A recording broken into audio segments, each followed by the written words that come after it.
So this is one of the more underwhelming albums I've heard all year. This has seen quite a bit of hype recently and I'm not really sure why. I've heard Moses Sumney's music before. A few years ago he had a couple of tracks, I remember. Pitchfork hyped them up quite a bit. Those tracks I heard though were pretty good, and I was always thinking like, oh, this Moses Sumney guy, yeah, I think this guy has something in him. There's talent here.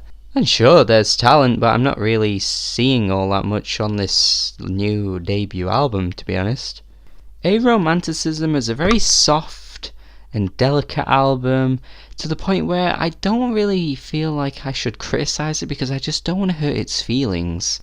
It's so harmless, it's so inoffensive, yet that's probably the biggest offender that this album actually has.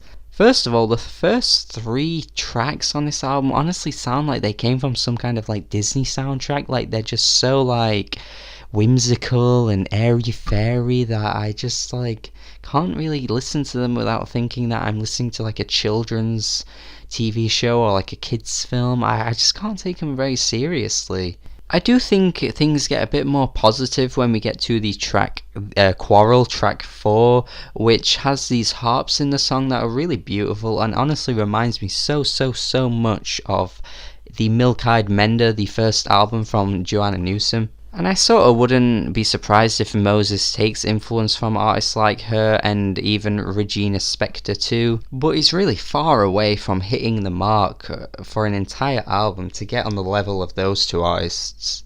Lyrically, I don't have many issues with this guy at all, to be honest. I mean, some of the lyrics are pretty nice at points, quite clever too sometimes, I've noticed on this album, but they're not sung with much conviction, you know. There's not much emphasis with his vocals. I don't think he has a very particularly like distinct voice that's making me like, yes, that's the voice I want to hear right now. Make Out in My Car is much more of a like D'Angelo type song, specifically something from Voodoo, the album Voodoo. It's very like sensual and there's nice clicking in the background, and yeah, his vocals reach into this quite high falsetto. I don't mind this one too much, but then there are tracks like Lonely World where he just does this vocal thing that's like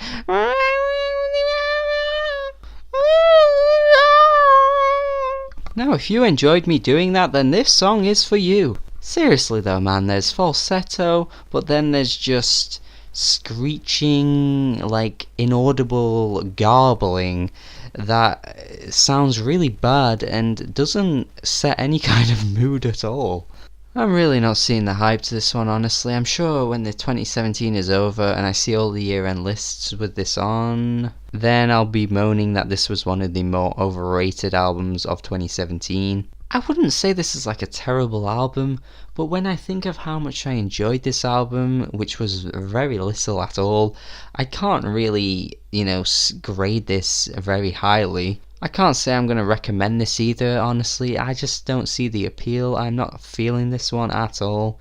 I'm going to have to give this an E. Honestly, I didn't enjoy this at all. I wouldn't say it's a bad album, but my enjoyment was not there at all, so I can't grade it any higher than that.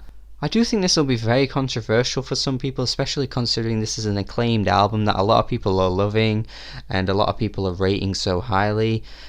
But I don't get it. Explain to me what it is about this album. Please do, please. It really just blows by my ears without making any kind of impact or solidifying anything in my brain. And that's the review. If you like this review, then do subscribe to the channel for more reviews.